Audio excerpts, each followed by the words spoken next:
Գյուրջան Կասկադ, հասանելի բնակարաններ 65 ամիս մարման ժամկետով։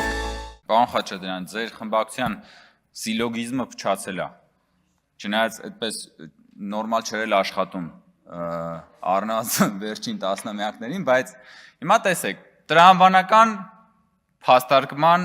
մի հատ բանը, հետագիծը նայենք ձեր, էլի։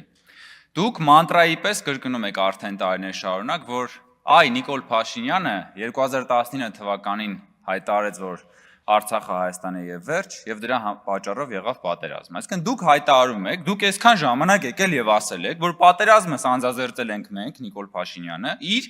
հայտարարությամբ։ Հիմա ասում եք՝ մի րոպե, հայտարարությունը չի կարող ծնել պատերազմ, պետքա լինեն հետախուզական տվյալներ, եւ օրինակ երբ որ Ռոբերտ Քոչարյանը ասում է, որ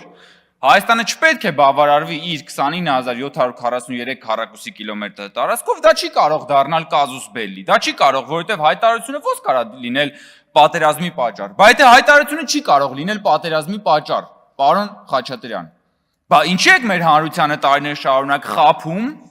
որ Նիկոլ Փաշինյանի հայտարարությունը դարձավ պատերազմի պատճառ։ Ուրեմն կամ դուք երեսպաշտությամբ եք զբաղվում եւ ստախոս երեսպաշտությամբ եք զբաղվում, կամ իսկապես ձեր սիլոգիզմը փչացել է։ Բայց մենք հո միայն մեկ հայտարարության մասին չենք խոսում։ Մենք ասում ենք, որ դուք եւ ոչ միայն դուք նպատակաուղղված եւ համակարգված կերպով քանդում եք խաղաղության ճարտարապետությունը։ Դուք ասում եք, որ խաղաղության համաձայնագիրը, որը նախաստորագրված է, դեռևս կարող է վերաբանակցվել։ Դուք ասում եք, որ Հայաստանը չի բավարարվելու իր այս տարածքային ամբողջականությամբ։ Դուք ասում եք, որ Հայաստանի Հանրապետությունը չպետք է ունենա սահմանազատված սահման։ Դուք ասում եք, որ դուք պիտի գնաք եւ պայքարեք Ղարաբաղի հայերի վերադարձի իրավունքի համար, այս պահին դուք միջև վերջ գնալու եք դրա համար եւ այլն եւ այլն, այսինքն դուք սեղանին եք դնում հայտարարությունների եւ մոտեցումների մի փաթեթ, որը ամբողջությամբ կազմաքանդում է խաղաղության ճարտարապետությունը։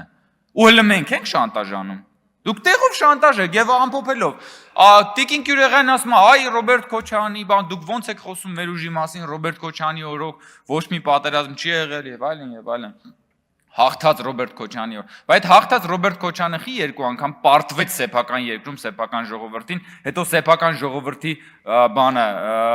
վրա կրակեց։ Այդ ոնց եղավ։ Բայց հաղթած նախագահը գալիս եւ ջախջախվում է սեփական պետության մեջ։ Այդ ոնց եղավ, որ հաղթած ղեկավարը սեփական ժողովրդին պարտվում է, ոչ մի անգամ քվե չի ստանում։ Բա դուք տենց չեք մտածել միջև հիմա, բա այդ ի՞նչ է կատարվել, այդ հաղթանակը, որ դուք այդքան ասում եք հաղթել է, այդ Ռոբերտ Քոչարյանը ի՞նչ կապ ունի այդ հաղթանակի հետ։ Ավարտեք, պարոն Կոնչյան։